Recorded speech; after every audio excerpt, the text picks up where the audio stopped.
E só complementar aqui, depois de tudo isso que eu falei, que é tão porco esse relatório, João, é tão porca essa denúncia, é tão carente de prova, que o advogado que defende o Braga Neto, né, o doutor José Luiz de Oliveira, ele falou que o Cid é mentiroso. Ou seja, fizeram um relatório e não ouviram a outra parte. Tomaram como prova a fala de um sujeito que falou que foi forçado a falar o que falou e não foram acariar. E tem mais. Os ministros, colega do Alexandre de Moraes, estão achando ruim que é ele que está fazendo a admissibilidade. Eles querem que o plenário julgue, porque é um assunto muito importante, ou seja, os 11. E aí, o que você dessume disso tudo, João? Pois é, Pavinato, você vê que o Paulo Gonet foi colocado lá para isso, né? Ele foi colocado para isso e a gente sabe que normalmente na prática jurídica o MP, via de regra, escreve mal, né? E aqui ficou comprovado que isso é um fato, que é uma peça política, não é uma peça jurídica.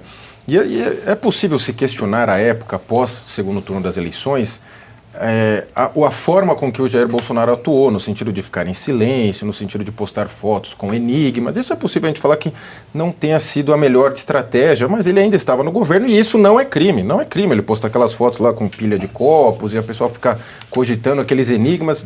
Não concordo, mas isso não é crime. As pessoas ficarem lá na frente dos quartéis não eram crimes. Não é crime. Aí você vê que essas pessoas já foram condenadas sem os tais mentores do golpe que foram indiciados agora, foram denunciados agora. Então, assim, condenou-se as pessoas e a tal cúpula do tal golpe vai ser denunciada agora. Então, você vê que não tem muita lógica, né? Seria um grupo armado sem armas, como a denúncia fala bastante, grupo armados.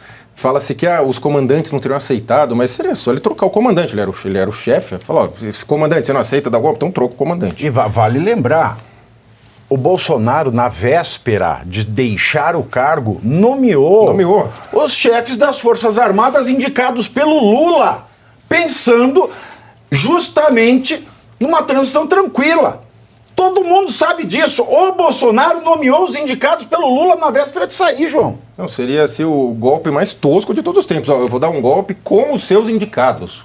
Você vê que muita gente na mídia, no meio jurídico, já começa a abrir o leque e falar, não é bem isso, vamos dar um passo para trás, só que o STF avançou de tal modo que não tem volta. O ordenamento jurídico foi destruído de um tal modo que não é possível agora você voltar atrás. Vamos parar e voltar atrás?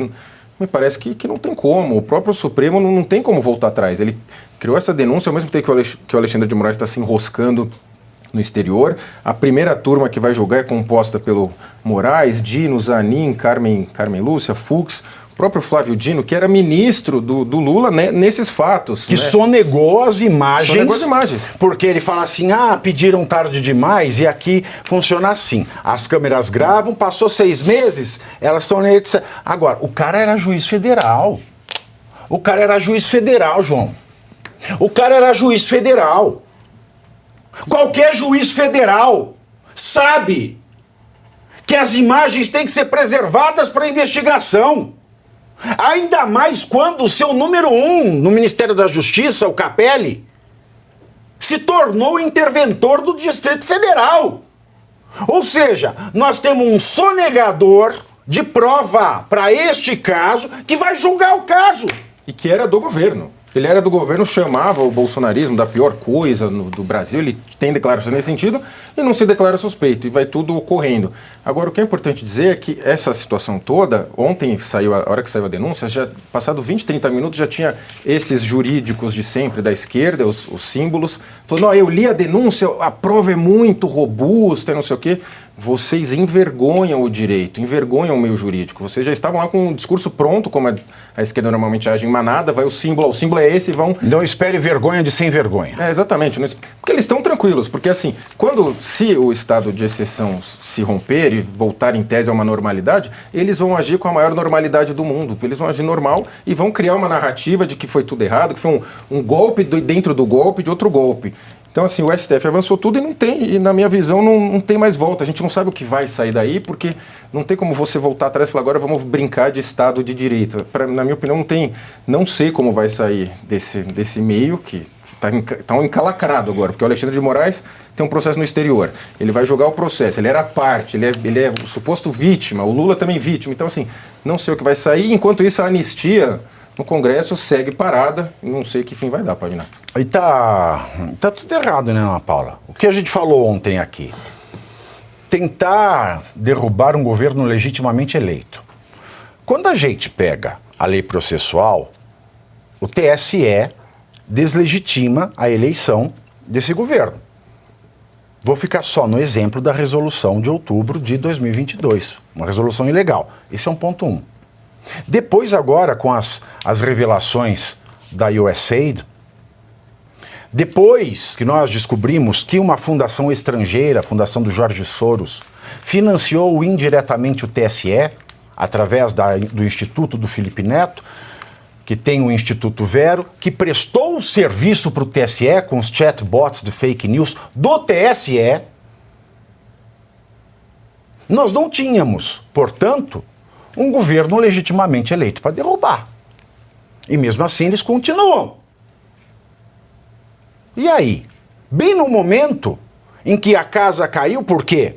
Não se pode mais falar tentativa, se é que esse povo conseguiria derrubar um governo sem arma, com bola de gude e rojão.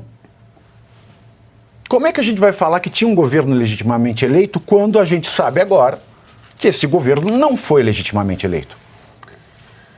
Pavinato, são várias nuances desse mesmo episódio, né? E você já discorreu aí de forma brilhante sobre a total ausência de provas, em especial contra o presidente Jair Bolsonaro. E tem a questão do crime impossível, que também acabou de ser falado, né? Como que você dá um golpe de Estado sem ninguém ter uma arma, uma faca, com pessoas vendendo algodão doce no meio da manifestação. O que havia sim era... E você viu o Walter Salles e a Fernanda Torres nos Estados Não Unidos, quis da ver, entrevista? não quis ver. E me embrulhou o estômago na Paula, eu quase vomitei. Eu não quis Eles falam, assistir. um coup d'état, falam em francês, na entrevista em inglês. Aí o Walter, a Fernanda Torres fala assim, e nós estávamos tendo um golpe de Estado militar. Ela fala. Aí o Walter Salles, né, que é um dos, acho que está no clube dos 15 homens mais ricos do Brasil, né, falava, esse filme é importante, só foi possível porque nós voltamos à democracia em 2023. É uma falta aí, no caso, é uma falta de honestidade intelectual totalmente pensada e sem nenhum tipo de desculpa de, não foi bem isso que eu quis dizer. O que está acontecendo e que nós já esperávamos é uma perseguição política contra o ex-presidente Jair Bolsonaro e algumas outras pessoas, numa tentativa de destruí-lo politicamente, o que eu acredito que vai só fortalecê-lo.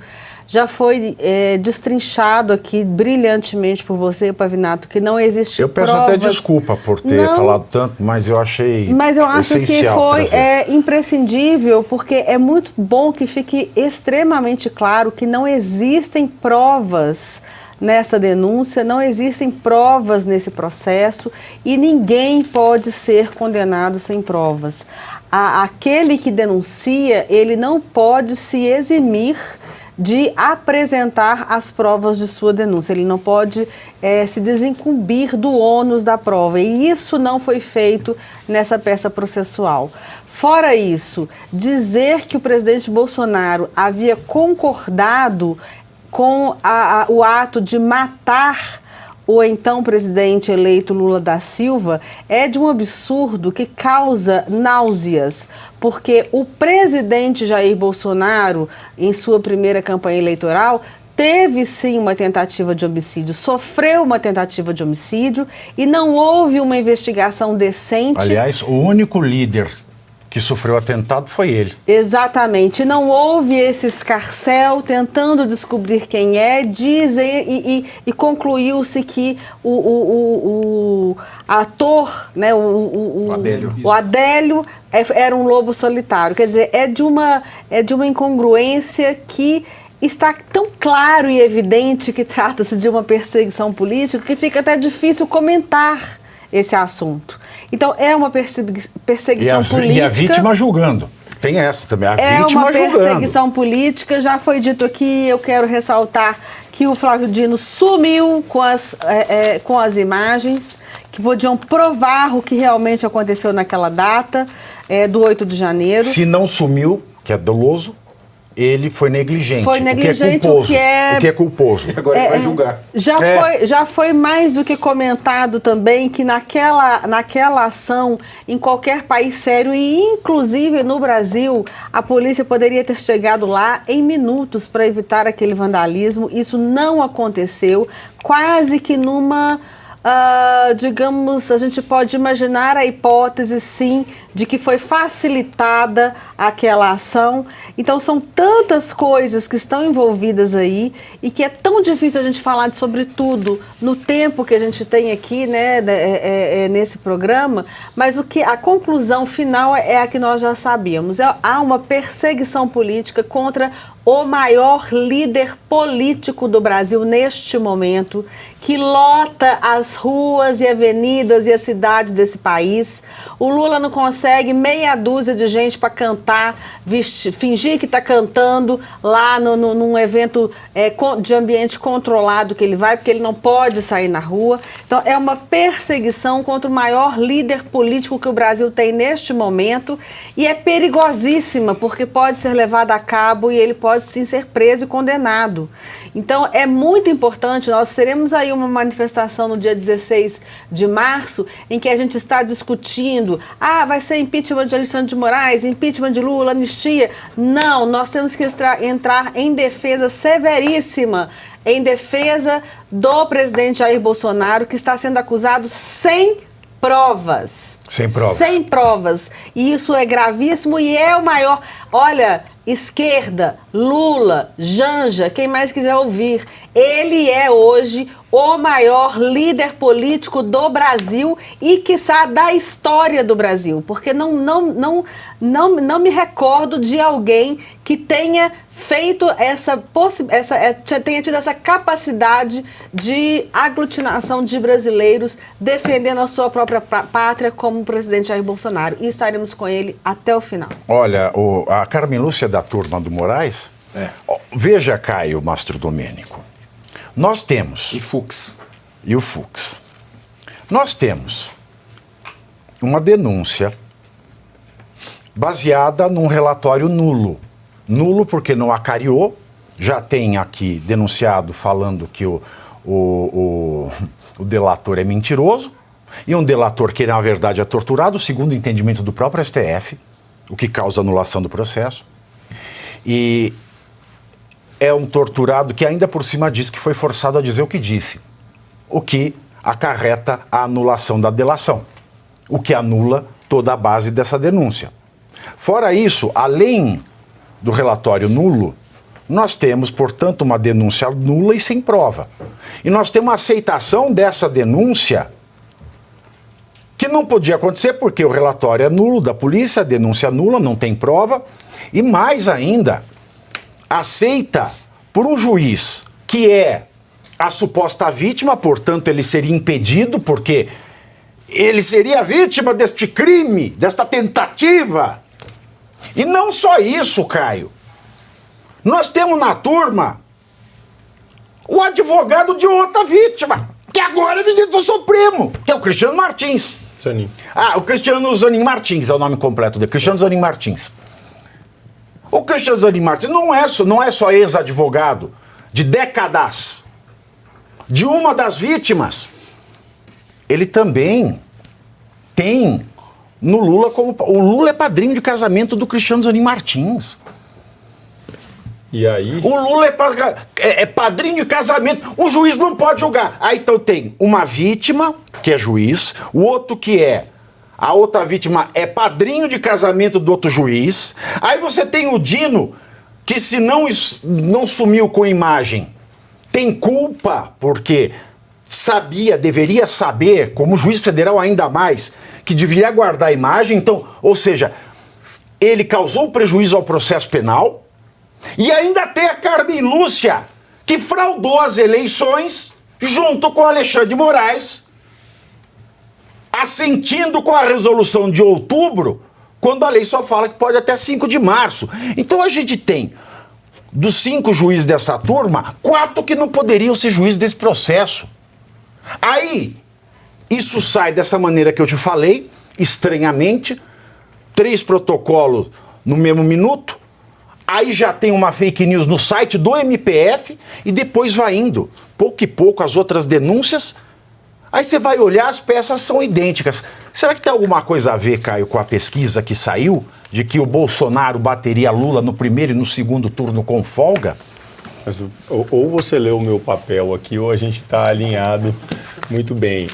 Eu acho que um ponto... Só para te dar aqui o gosto, você está falando agora para quase 10 mil telas no X e 44 mil telas no YouTube, além das milhares de telas na TVD News e das rádios parceiras. Que satisfação, muito obrigado a todos que me escutam e peço que também compartilhem esse momento para que as nossas vozes atinjam o maior número de pessoas possíveis e nós ajudemos a tirar esse manto ideológico que a esquerda vem há anos encabeçando no nosso país. Mas voltando a essa pauta, que é uma pauta terrível de ser comentada, a gente, juridicamente falando, eu acho que você desenhou muito bem, Pavinato, e os colegas também.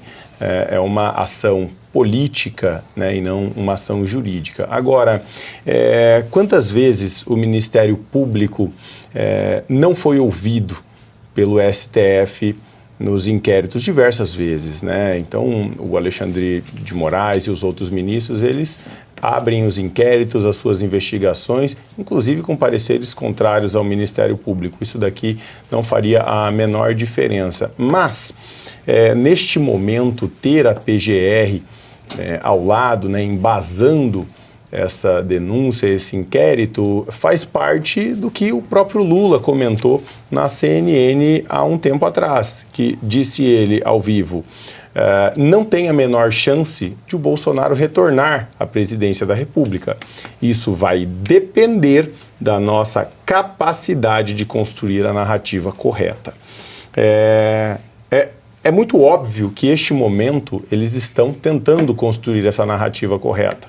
Mas, de maneira infeliz, mal e porcamente, apresentam essa peça inconsistente juridicamente, como o próprio Pavinato acabou de nos mostrar. Imprestável. Perfeito, essa peça imprestável, como o Pavinato nos mostrou aqui, sem provas, fazendo acusações sem prova. E essas acusações, elas têm um objetivo muito claro, que é a perseguição do presidente Bolsonaro, que, como bem dito, é a única liderança política e a maior da história, sim, que consegue aglomerar pessoas nas ruas e tem uma parte significativa do eleitorado que o apoia incondicionalmente, diferente, sim, de Luiz Inácio Lula da Silva, que é um governante sem povo, que chegou à presidência da República por uma margem mínima em uma eleição questionável, como já evidenciado pelo próprio Pavinato, mudanças dentro do TSE que não poderiam ter ocorrido. Então, nós temos aqui um reflexo daquilo que eles já planejaram tempos atrás. Mas eu acho interessante que a gente se atente ao momento que isso está acontecendo. E se questionar também até que ponto isso vai ser benéfico ou maléfico dentro do nosso contexto atual. Por quê? Nós estamos em um momento onde o Lula tem a sua pior avaliação da história. Ou seja, as pessoas não estão comprando as mentiras que o Sidônio tenta emplacar na mídia, né, despejando seus bilhões de reais. Nem tenta emplacar nada. O Sidônio já fez Pôncio Pilatos, ele ganha o dele e fica quieto. Ele tenta fazer uma imagem do presidente, né, com um quadro fechado só no rosto dele, dando tchau para um número 0 de pessoas, né, que se ele abrir a câmera vai evidenciar que não tem ninguém ali.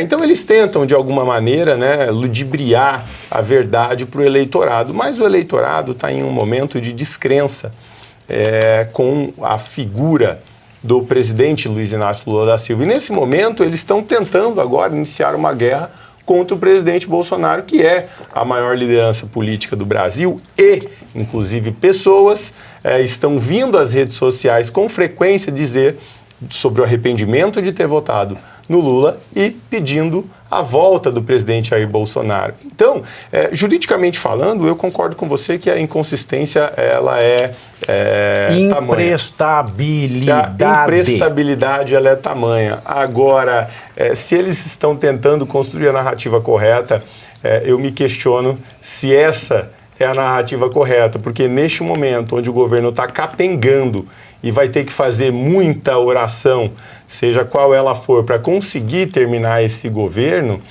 eles estão tentando criar uma guerra baseada em uma farsa, que não vai se sustentar de maneira nenhuma. É o avanço da ditadura Lulo-STF que não tem a menor chance de prosperar em cima desta narrativa construída. Então, isso daqui pode ser sim é sim uma ferramenta óbvia e objetiva de perseguir o presidente Bolsonaro, mas até que ponto isso vai ser socialmente aceito pela nossa população? Eu não tenho essa clareza e, muito pelo contrário, eu acredito que isso daqui vai reverter de uma maneira muito negativa para eles e positiva ainda mais para o presidente Bolsonaro. Então, se vocês estão tentando emplacar isso, tomem muito cuidado, porque o tiro provavelmente sairá pela culatra.